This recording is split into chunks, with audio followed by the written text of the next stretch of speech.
ꯃꯌꯥꯝ ꯉꯁꯤꯗꯤ ꯁ꯭ꯄꯣꯔꯠꯁ ꯌꯦꯡꯕ ꯊꯣꯛꯎꯁꯦ ꯑꯩꯈꯣꯏ ꯍꯧꯖꯤꯛ ꯂꯝꯄꯥꯛ ꯌꯧꯗꯣꯔꯦ ꯂꯝꯄꯥꯛ ꯌꯧꯔꯀꯥꯟꯗ ꯑꯃꯨꯛ ꯆꯔꯛꯑꯒꯦ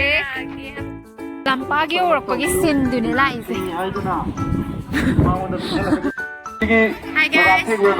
Happy Yamsak ꯍꯌꯦꯡ ꯉꯁꯤꯗꯤ ꯉꯥꯛꯇꯪ ꯂꯩꯔꯒ ꯃꯤꯊꯥꯏ ꯈꯨꯜꯂꯛꯑꯗꯕꯅꯦꯀꯣ ꯍꯧꯖꯤꯛ ꯃꯤꯊꯥꯏ ꯈꯨꯟꯕꯤ ꯁꯥꯟꯅꯔꯗꯕꯅꯦ ꯑꯩꯈꯣꯏꯒꯤꯗꯤ ꯀꯟꯁꯣꯂꯦꯁꯟ ꯄ꯭ꯔꯥꯏꯖ ꯃꯤꯊꯥꯏ ꯃꯤꯊꯥꯏ ꯃꯤꯗꯤ ꯃꯤꯊꯥꯏꯁꯦ ꯀꯌꯥꯅꯣ ꯇꯔꯨꯛ ꯇꯔꯦꯠꯅꯦ ꯑꯩꯅ ꯑꯃꯠꯇ ꯁꯨꯞꯅꯇꯒꯤ ꯃꯤꯠꯁꯨ ꯃꯔꯤ ꯄꯥꯜꯂꯤ ꯑꯃꯇꯪ ꯈꯨꯜꯂꯤ ꯃꯤꯅꯥꯏ ꯃꯉꯥ ꯈꯨꯜꯂꯦꯗꯥꯏ ꯃꯉꯥ ꯈꯨꯜꯂꯦ ꯃꯤꯗꯤ ꯃꯤ ꯈꯣꯡꯉꯀꯥꯟꯗ ꯂꯣꯏ ꯆꯦꯟꯖꯟꯅꯩꯌꯦ ꯑꯩꯅ ꯃꯤ ꯆꯦꯟꯕ ꯍꯧꯅ ꯑꯗꯨꯒ ꯍꯩꯅ ꯆꯐꯨ ꯊꯨꯒꯥꯏꯃꯤꯟꯅꯗꯦ ꯑꯩꯅ ꯐꯥꯔꯁ ꯇꯥꯗꯣꯏꯅꯦ ꯂꯨꯏꯁꯤ ꯃꯃꯤꯠꯁꯨ ꯑꯃ ꯂꯧꯊꯣꯛꯇꯣꯏꯅꯤ ꯇꯥꯗꯣꯏꯅꯦ ꯑꯁꯦꯡꯀꯤ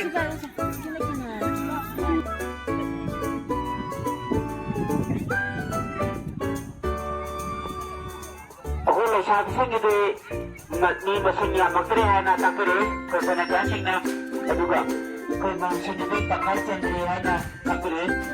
ꯃꯔꯝ ꯑꯗꯨꯅ ꯑꯩꯈꯣꯏꯒꯤ ꯈꯤꯇꯪ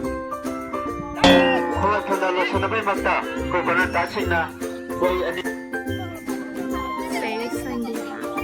ꯃꯊꯪ ꯑꯁꯤ ꯑꯩꯒꯤ ꯏꯇꯩꯃ ꯀꯨꯝꯂꯣꯆꯅ ꯍꯧꯖꯤꯛ ꯂꯥꯛꯏ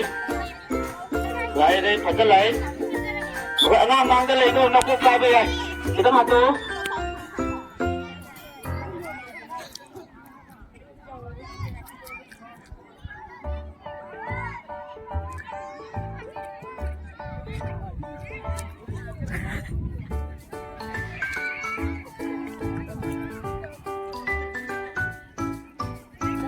ꯑꯩꯈꯣꯏ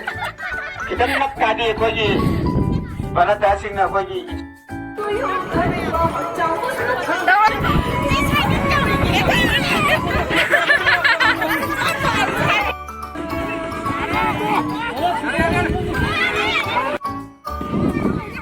ꯑꯩꯈꯣꯏ ꯃꯧꯁꯤꯡꯒꯤ ꯏꯅꯝꯃꯁꯤꯡꯒꯤ ꯐꯨꯠꯕꯣꯜ ꯍꯧꯈꯤꯗꯧꯔꯦ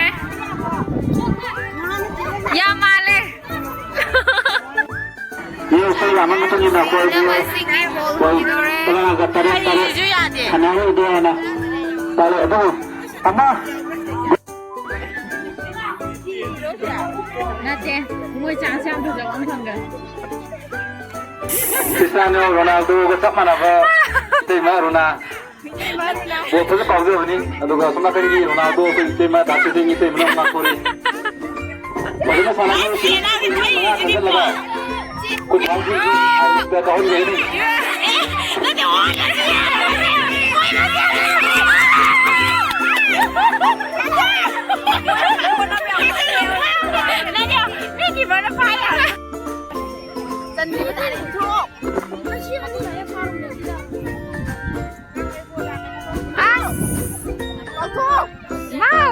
ꯂꯣꯏ ꯌꯣꯝꯁꯤꯜꯂꯦ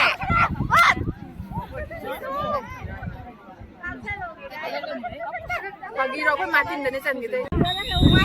ꯎꯗ꯭ꯔꯦ ꯌꯥꯗꯦ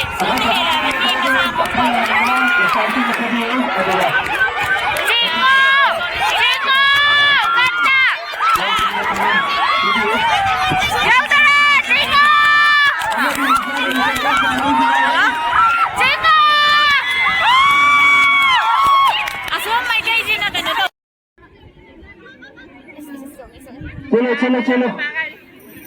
ꯃꯂꯦꯝꯉꯥꯟꯕꯤ ꯇꯥꯈ꯭ꯔꯅꯤ हतक चाहिए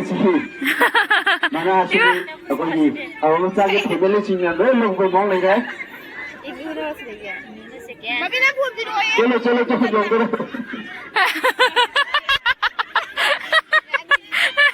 कहना तो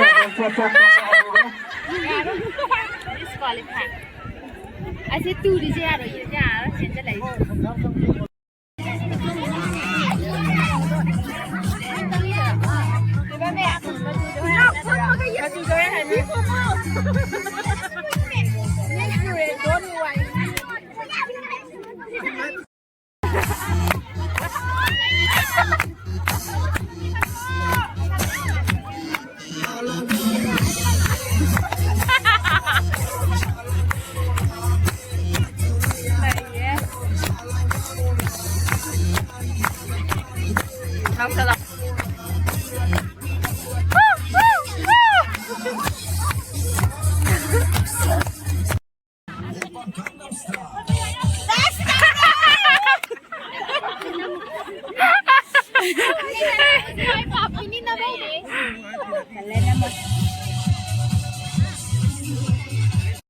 Wow, ikaw din light sa tal.